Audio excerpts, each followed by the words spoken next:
Think back 30 years, a time of Walkmans, big neon hair, Cabbage Patch Kids, and leg warmers. However unimaginable today, it's also a time where only 0.1% of Americans own smartphones.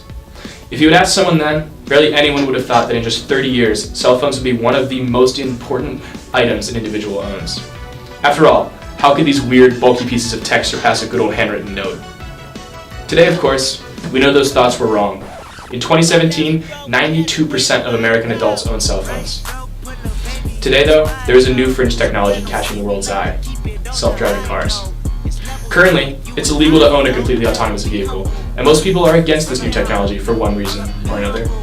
At the same time, this technology is being sped along by companies such as Tesla and Google. Will the same history lesson play itself over again? From what we can see at this point, self-driving cars are coming, with the potential to be the largest technological development of our generation. But what are the concerns that people have with self-driving cars? What are their common fears? What are the ethical issues around these vehicles? And reversely, why do some feel like these cars are an important aspect of our future? To begin to answer these questions, we first have to go back and see where this technology originated. No, too far. That's better. The first hint of a self-driving vehicle, surprisingly, came in 1478 from the sketchbook of Leonardo da Vinci himself. In the 1960s, the Stanford cart was created to be used on the moon's surface without human assistance. The first true car that could be considered autonomous came from Japan's Tsukuba Mechanical Laboratory in 1977. In 1994, the Vamp was created by German Ernst Dickmanns. Built with 2 cameras and a host of sensors, this was the first car to drive autonomously for a long distance. 1,600 kilometers at 95% autonomous driving, to be specific.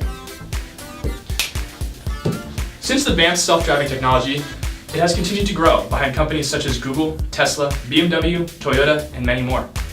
Some self-driving cars have in part been implemented already, especially in terms of self-parking.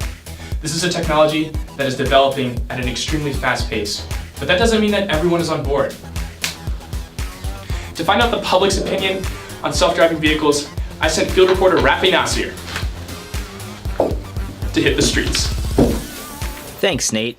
As I scoured Penn State's campus for people's opinions on self-driving cars, I noticed that there are 2 distinct groups of people. People who support and do not support self-driving cars. The opponents state that their mistrust in technology and how the technology is irrelevant and not important. Supporters tout their trust in technology and the logistical benefits of said technology. At first, no one was wanting to be interviewed. However, after bribing students with candy, we gladly got plenty of volunteers. So, given the chance right now, would you use an autonomous car? I don't think I would. Why is that? Because I think the technology is still being developed, and I think that I don't want to be the first one caught in a car that's gonna, drive myself into a wall. Gotcha, thank you. Yeah. So, given the chance right now, would you be driven in an autonomous vehicle? Absolutely not. I would not. Why is that? I don't trust them. Is there any specific reason why? I don't trust technology. Gotcha. What about you? What is your opinion on something? Same here. I think autonomous cars are not as safe right now. What about in 15, 20 years? Would you be ready to drive in that if the technology matures? Absolutely not. Gotcha. Thank you so much. Interesting. So these individuals stated how the technology is not matured yet, and that they do not trust technology. Let's see what other people have to say. Given the chance, would you drive an autonomous vehicle or be driven in one? Absolutely not. I feel like if you're going to drive in a car, it's designed to give you the freedom to travel where you want to be and where you want to go. So what is your opinion on autonomous cars? Would you ride one right now? I think it's pretty stupid, to be honest. Gotcha. Thank you so much. Wow, quite intellectual. Thanks, dude. As we headed inside, the responses became a bit more positive. Given the opportunity right now, would you be driven in a self-driving car? Yes, I would.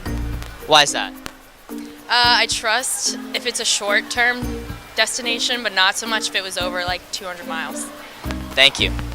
Here, we can see our first proponent of self-driving cars. She clearly trusts technology more than the other people we talked to. So if you had the opportunity, would you be driven in a self-driving car? Yeah, I think self-driving cars present a really cool future opportunity in that the infrastructure problems it solves. So the lanes right now are made a lot wider to account for human error. However, with self-driving cars, we'd have the ability to almost get rid of traffic lights because the cars would know what's happening. We'd be able to limit the lane size and allow a lot more pedestrian walkway, biking ways, a lot more room for cities to grow and expand just by limiting the road size. Thank you so much. Interesting point. It is true, self-driving cars would eliminate some of the logistical nightmares associated with human drivers. Aside from the public's opinion, what do experts have to say about this issue? Why are self-driving cars important? Maybe most importantly, it's due to safety. According to the Eno Center for Transportation, if about 90% of cars on American roads were autonomous, the number of accidents would fall from 6 million a year to only 1.3 million. Deaths would fall from 33,000 to 11,300. Aside from this though, there are countless logistical benefits from self-driving cars, including self-driving public transportation, greater road efficiency, and more. Just take a look at this animation to see what I mean. But if self-driving cars are so great, why do people not like them? A research lab at the Volkswagen Group says that the common fears are due to a natural hesitation people have in putting faith in a machine to do a task that you had typically taken care of in the past. But he mentions that with a short positive experience with technology, people's minds could quickly change even if they had a prior sense of distrust. A recent study has shown that self-driving cars are coming at an extremely fast pace. In about 50 years, it is predicted that more than 90% of cars will be autonomous, as shown here. So essentially, it's only a matter of time before this technology matures and self-driving cars are the new norm. With that analysis, back to you, Nate. Thanks, bud. No problem. Regardless of your opinions on the safety or the importance of self-driving cars, both sides can agree that there are some important ethical questions that need to be considered first. Let's think about a famous thought problem, the trolley problem. The problem goes like this. Imagine you're standing next to a trolley track, and a train is coming your way. You notice 5 workers in the way of the train who will surely die. But there's a lever near you that, if pulled, will divert the train onto a path with only 1 worker, in essence, sparing 1 life to save 5. Should you pull the lever? Self-driving cars pose a real-life trolley problem. Imagine a self-driving car approaches a situation where there is no way to avoid a crash. The car can either hit pedestrians straight ahead, swerve to hit bystanders, or swerve and sacrifice the driver. In a car driven by humans, any choice made here is chalked up to momentary reaction, your instincts. However, this is not the case with autonomous vehicles. Computers don't have instincts. Any decision the car makes would have to be coded into the car's software years before this incident even occurs.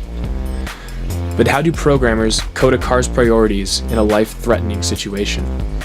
Should the car value the passenger above all else, or calculate a course of action to save the most number of lives, even if that means killing the driver? Do the car's priorities change if the pedestrian in its path is a child versus a middle-aged man? There's no clear answer to this question, and it's a question we, the public, must answer. As of now, only one nation, Germany, has held public forums and adopted regulations for self-driving cars. German rules state that autonomous vehicles must act in a way to do the least amount of harm to human beings, while treating all human life equally regardless of age, gender, or race. Before autonomous vehicles can be widely adopted, all nations must have similar, hard conversations. It's difficult to assess the impact technology will have on our lives in the future. Some believe self-driving cars will be the next life-saving and life-changing technology, and that the rewards far outweigh the risks.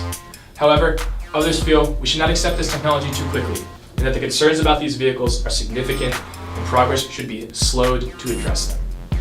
Regardless of the side of the fence you're on, this technology is coming, and how the world embraces it is something we can only wait and see.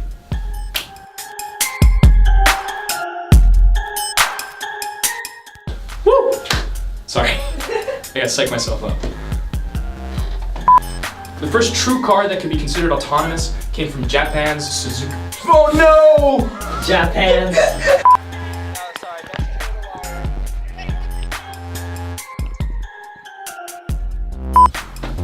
Regardless of your opinion on the safety or the importance of self-driving, you gotta get out of my way! Oh, sorry. It's difficult to these. Damn it. Alright. Jackie, come on! Alright, yeah, that's good. Do that. We can see your ass, Nate. Compressed. Clench. This is a lie. This is great. I seem really official today with the interviews. Yes, with your suit. With my suit and my microphone. Damn. You're a fact. The first true car that can be considered autonomous came from Japan's. Oh my. Did it again.